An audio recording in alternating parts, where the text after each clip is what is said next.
You know I'm having a bad hair day when the bucket hat is out.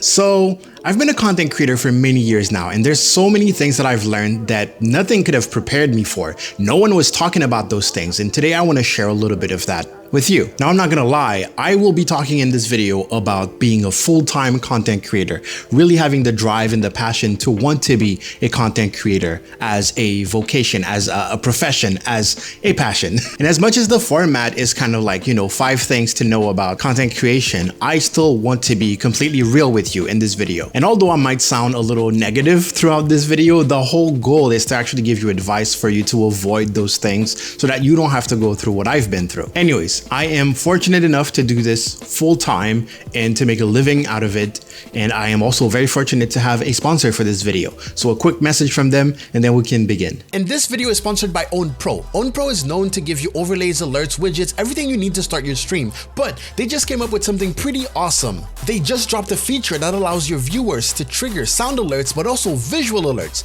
that will show up on your screen, not just in OBS, not just on stream, but on your whole monitor. Basically, you want to find this extension on Twitch, and the installation is pretty easy. You'll need to connect to your Own3d PRO account and configure the extension from there. Add a browser source for the sound alerts, then choose if you want sound only or also the visuals. You will need to download and install the software for the visuals.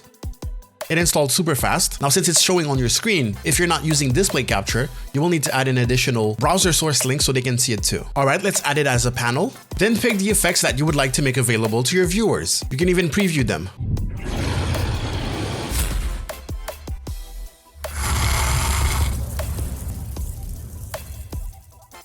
Drag them to extension to add them to the extension. So it'll look like this, and drag them to the bottom for channel point rewards, and it'll show up here. And if you need any help, check out the quick setup guide. So click the link in the description and set it up for your stream. Now, the very first thing I want to talk about is something that I'm always talking about, and it's because it's the most important thing for me, and that is the workflow. I know it sounds like a buzzword, but to me, workflow is about knowledge, it's about skill, it's about equipment, and it's about consistency. One of the biggest things that I had to realize is how everything is based on quantity versus quality. And even if you have all the knowledge in the world, if you don't know what the consistency of being a YouTuber or being a live streamer, being a TikToker, whatever, you cannot apply this knowledge. I, for example, was working as a videographer. I used to do visual effects. I had the knowledge when it comes to editing videos and doing special effects and all that good stuff. But as soon as I started my YouTube channel and I realized like the amount of work I had to put, my old workflow just didn't apply. When I used to shoot and edit music videos for my clients, I could take like a month to edit one music video. But with YouTube, I couldn't just post one video per month. I had to feed the algorithm. So I had to relearn my whole workflow of editing, which was completely different from anything else that I was working on. When I say knowledge, that's what I'm talking about. I'm talking about knowing the algorithm and knowing how much consistency you need in order to continue growing. When I talk about the skills, a lot of people will tell you, oh, I hate video editing. The thing is, the first time you edit a video and the 10th or the 100th time you edit a video, your skills should be completely different. And it's not knowing about more stuff. It's knowing about how to do the same thing, but more efficiently. Yes, you will know more keyboard shortcuts, or you will actually have a plan every time you start editing a video, so it will be faster. It will not be as hard as the first time you did it. The thing is that most creators just give up after a certain time, or they just don't learn to be better. They just think this is what video editing is. The very first time that I edited, that's what it is. It is absolutely not. You're lying to yourself. Especially when everyone seems to have this habit of wanting to do everything in their very first video. They want visual effects, they want transitions, they want sound effects. Stop doing that. So to me, there's no such thing as being a good video editor. I was editing short films, documentaries, music videos. And when I started YouTube, I had to relearn everything. It's basically like I knew nothing because it's completely different. I mentioned equipment. People are so quick to just spend a lot of money on equipment, but never really ask themselves, what is this equipment going to do for me, really? Except for just brag to my friends that I own this brand name. Let's say, for example, you have a DSLR, the best quality that you're gonna have out of every camera in your home. As a new content creator, you might tell yourself, oh, I need to record with this. It's gonna look good. Yes, it's gonna look good. But turns out that onboard mics from DSLRs are crap. are garbage. So now you want an audio solution, but now you actually backed yourself into a corner of bad workflow because after you recorded that video, you have to take out the SD card, put it in your computer, transfer the file super slowly, and then you have to do the same thing with your audio recorder, and then you have to put it in your editing software and then synchronize the sounds. Finally, you can edit. You're putting so many steps in between you and just getting that video done that in the long run, you're wasting time, which is completely fine if it's your first video. But if it's not, you need to push the brakes a little bit and think about how you can improve your workflow in order to make the work more efficient, put out more content faster. And that is one of the most important skills that a content creator can have. When you think about TikTokers and people tell you, oh, the top TikTokers are actually putting out 3 videos per day, flooding people's feeds and becoming popular that way. That is the lesson to take from this. The second thing I want to talk about is having a flexible plan. I often hear how people are multifaceted, how they have multiple hobbies and they just can't niche down to one thing. And to me, that is completely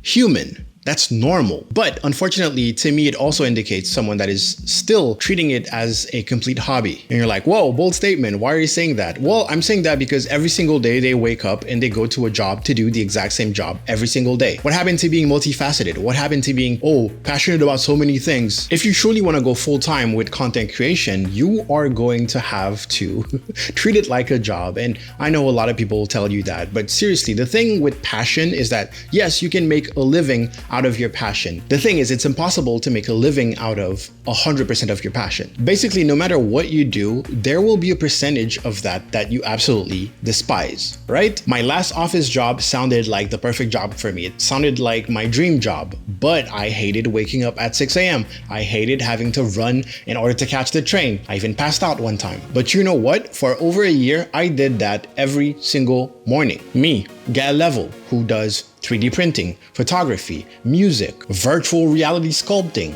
graphic design, motion design, VFX, editing. Oh no, every single day I was at that job and I was doing the same thing every single day. And most likely, you are doing that too. But do not worry. This is not me telling you you absolutely have to niche down and do the same thing. What I want you to think about is how you can categorize the whole niche thing, right? Your main platform can be whatever you want. Your main platform can be Twitch, it can be YouTube, whatever you want to do, whatever you're most passionate about, do that on your main platform. But when it comes to advertising and also keeping up with social media, that is when you can niche down. For example, if you're using TikTok as a strategy to advertise whatever your main platform is, you can have a specific niche on TikTok. Of course, you're gonna start by experimenting, but then you find something that works, you gotta stick to it. Same thing for social media. Twitter, for example, they had a leak and we know basically exactly how the engagement affects our reach. And one of the things that was mentioned is that if you post outside of your circle, outside of your niche, you're not gonna get as much reach. So you have to identify certain things that basically work, or at least the target audience wants to see,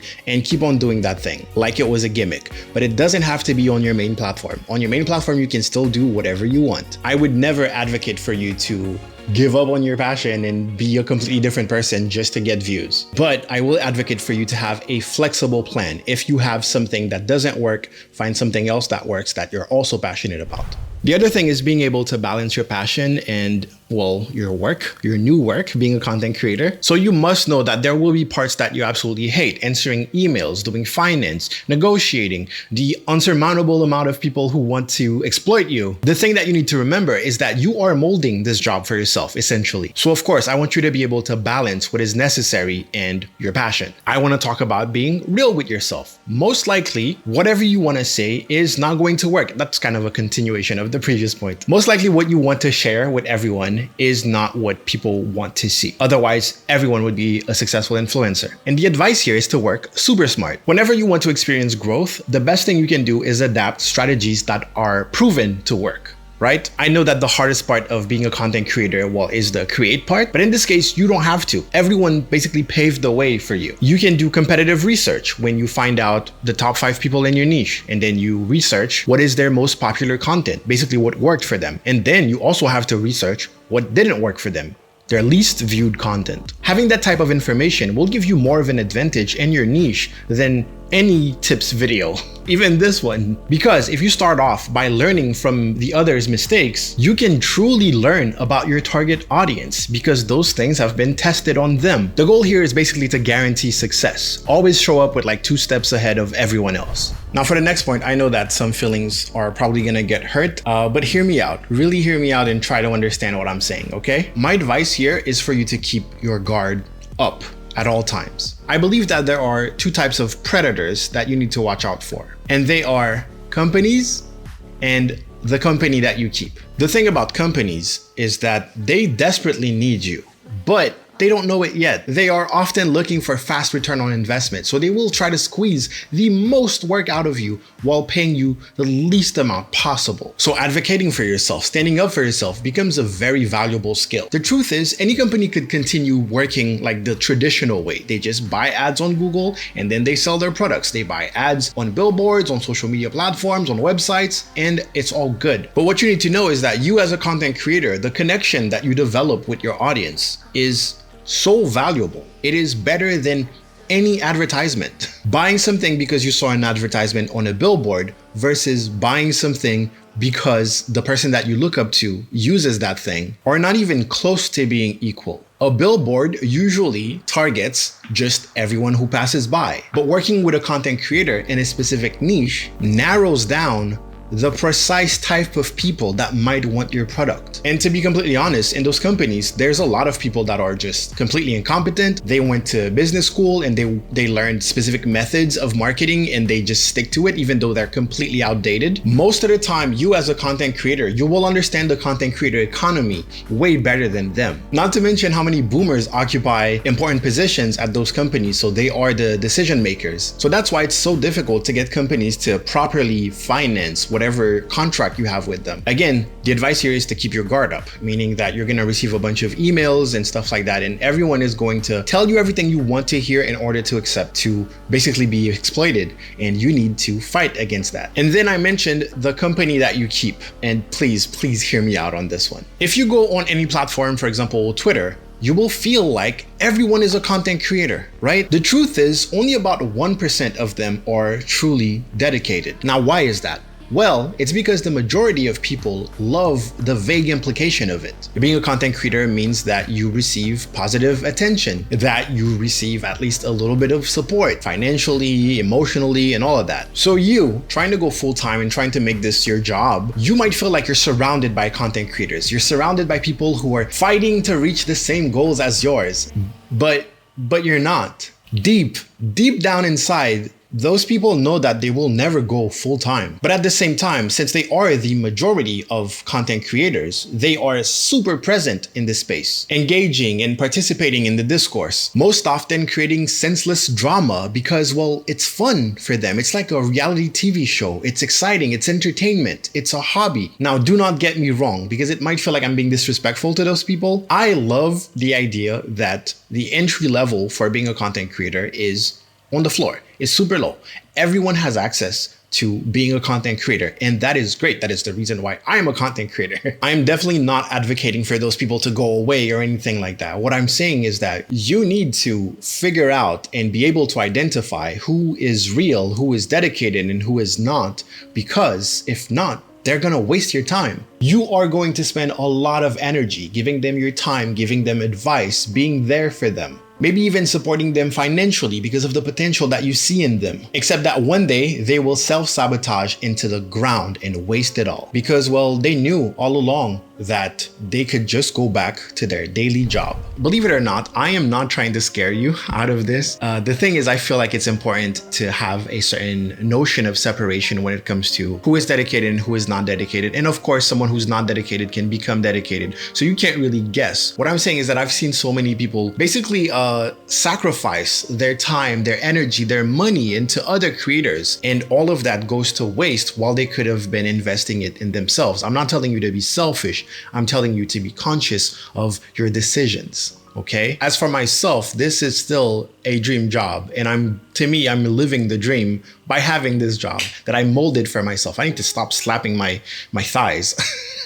And I really hope that I never have to go back to working in a cubicle ever again. If I have to, I will. I definitely developed enough skills and marketable skills basically to be able to find another job if I have to, but I hope I don't have to. And I will work really hard to not have to.